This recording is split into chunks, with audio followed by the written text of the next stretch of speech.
anything the speaker says. So if it becomes unintelligible, Peter, tell me to move into the microphone, move out, do whatever, okay? Thank you. My name is Mike Latham, and these young folks, this is their 30th, they said they wanted me to be their guest speaker, so I said yes, I would do that. And I was a member of, actually, I would say, in my general estimation, a member of the best class that ever graduated from Jim and Carey High School, and of course that would be the class of 1963, so.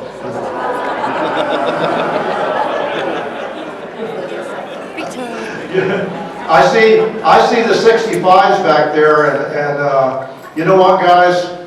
All I can say is you're almost as old as I am. They're really the last ones I remember from the school, because I took off after that. Did not want to stay in Tucumcari. I told somebody, I said if they could have chained me to a tree with a chain, and I would have found a way to get out of here. But you know, we came back in '75 and ended up raising our kids here. Tucumcari is a wonderful community, and glad to still be here. Welcome to all the 5 classes, especially the class of 1985.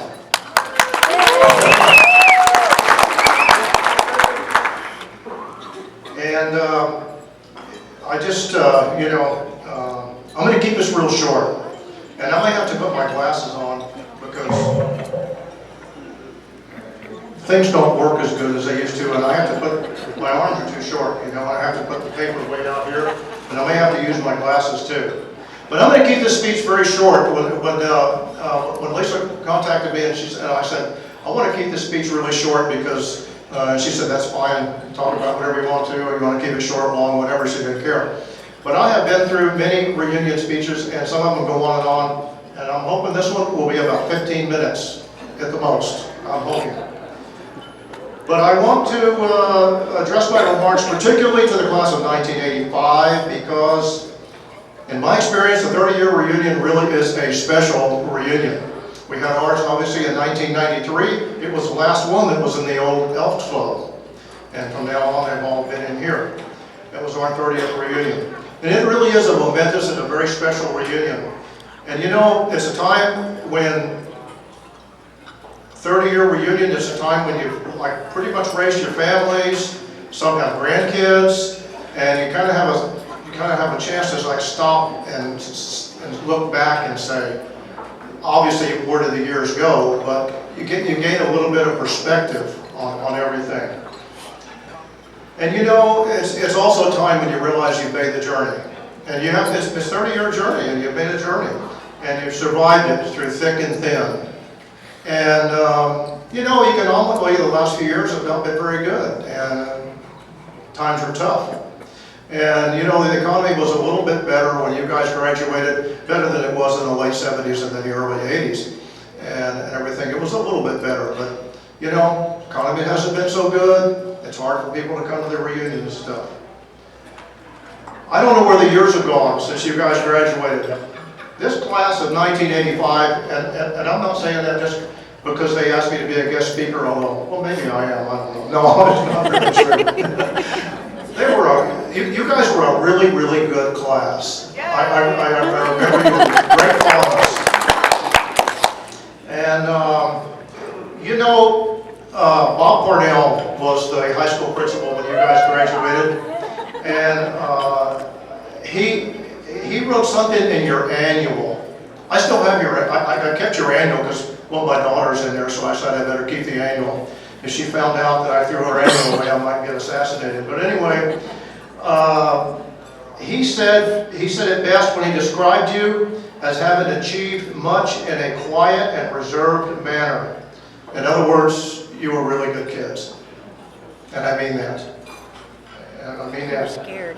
And I know the last 30 years for you, I know they've been challenging, rewarding, surprising, heartbreaking, and wonderful in many ways. And it's just part of the journey. And you know, now that they say that the only things in this world that is constant is change. And you guys have seen a lot of change. You may not have seen as much change as, say, the graduates of 1945, or even 63 or even 65, we've seen a lot of change. But you've seen a lot of change in your life. The world was a very different place in 1985 than it is right now.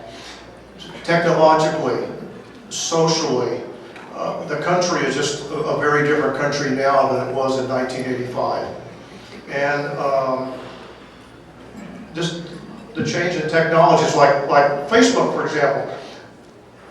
All the class of 85, and I'm sure probably a lot of the 65s, and who knows what other classes, the 70s and 75s and so forth, probably use Facebook, keep in touch with each other. And you guys all know what's going on with each other, anybody who's on Facebook, or I don't do it, but, but that is a major change that has happened over the years, and it hasn't been that long, by the way. Well, let me do this. Let's look and see what the world was kind of like in 1985. The first .com domain name is registered by the Symbiotics company. Now, take the internet for granted. Microsoft Corporation releases the first version of Windows 1.0, 1985.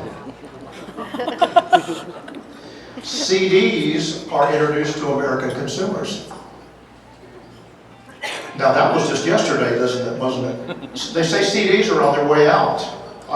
People listen on their iPods and so forth. Me, I'm like totally old school. I got my record player going again, and I listen to LPs.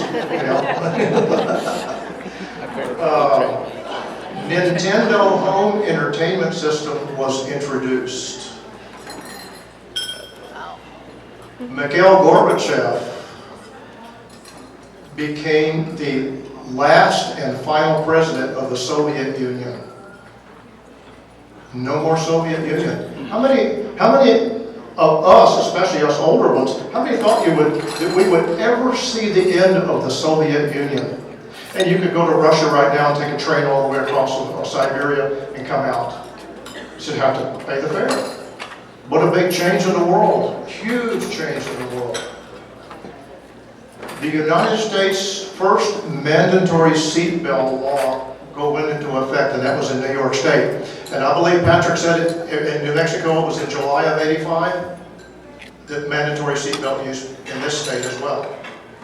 So, Madonna, her album Like a Virgin. Well, it was hit number 1 in 1985. Billy Joel married Christy Brinkley in 1985. Route 66, right over there, right? Route 66 was officially decommissioned by the federal government in 1985. And here's a sad one.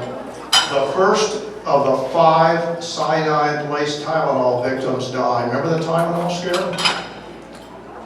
1985. The Kansas City Royals beat the St. Louis Cardinals in the 82nd World Series. Ray Charles, Bob Dylan, Michael Jackson, Billy Joel, Cyndi Lauper, Willie Nelson, Lionel Richie, Smokey Robinson, Kenny Rogers, Diana Ross, Paul Simon, Bruce Springsteen, Tina Turner, and Stevie Wonder recorded We Are the World. Remember that? The song We Are the World, 1985. Michael Jackson buys ATV Music and every Beatles song for $47 million, 1985. The Coca-Cola Company introduces New Coke on July the 11th. We all know how that turned out.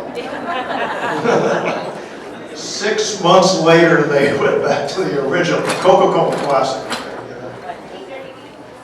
The average cost of a new house in 1985 nationwide was $89,330. That was kind of expensive in '85, huh? Kind of expensive. The average income per year was $22,100. The average monthly rent was $375. Average price for a new car, and I get upset when I see this because we probably need to buy a new car. And well, $25,000 doesn't buy you much of a car anymore. Average price of a new car was $9,000. But, That's a good used car. like the Tylenol victims, there was a bad side to it. Interest rates averaged around 12%. Now you get housing loans for what? 3-4%? Yeah. Yeah. Popular films in 1985. Back to the Future. Rambo, First Blood. Part 2.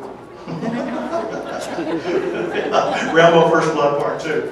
Rocky 4. The Color Purple. Out of Africa. Cocoon. The Breakfast Club, which is still one of my favorite movies. I love that movie. Police Academy 2. Police Academy 2, their first assignment. I don't know how many Police Academy movies there were, but there's got to be like 6 or 7, I don't know. Santa Claus the Movie. A View to a Kill. Mad Max Beyond Thunderdome. Those are some of the popular movies of 1985. VH1 began in the United States. The season finales. This is a heartbreaker. The season finales of Dynasty and Dallas occurred in 1985. The last, now this is one I didn't know until I kind of researched some of this stuff. The last daytime episode of The Family Feud occurred in 1985, and I guess that's when Richard Dawson quit the show. Or they quit him, I don't know. The premiere of a couple of shows, TV shows, The Facts of Life and MacGyver, 1985. The character Elmo was introduced on Sesame Street, 1985. And The Golden Girls, starring B. Arthur, Betty White, Rue McClanahan, and Estelle Getty, debuted on NBC, 1985. And if I'm not mistaken, I believe Betty White is the only one still living, is that right? Yeah. So, for a little bit of perspective, and this is going to be the end of my speech anyway, here are some people who were born in 1985. Amanda Seyfried, Keira Knightley, Raven Simone, Haley Duff, Michael Phelps, Jimmy Uso, and Kyle Busch. Those were 1985 births, and they're prominent people in the culture today. Well, it's time for me to close, and everybody's out there probably saying, yeah, thank God he's going to do that. Okay? But I just want to close with a few remarks. Okay? And this goes for all of us, not just the class of 1985. Kindness is everything. Love is everything. And a last-minute piece of wisdom, forgiveness is all. Forgiveness is everything. So let's be kind, be loving, be forgiving, and we will always come out ahead. And may God bless us all, and especially God bless you, the class of 1985.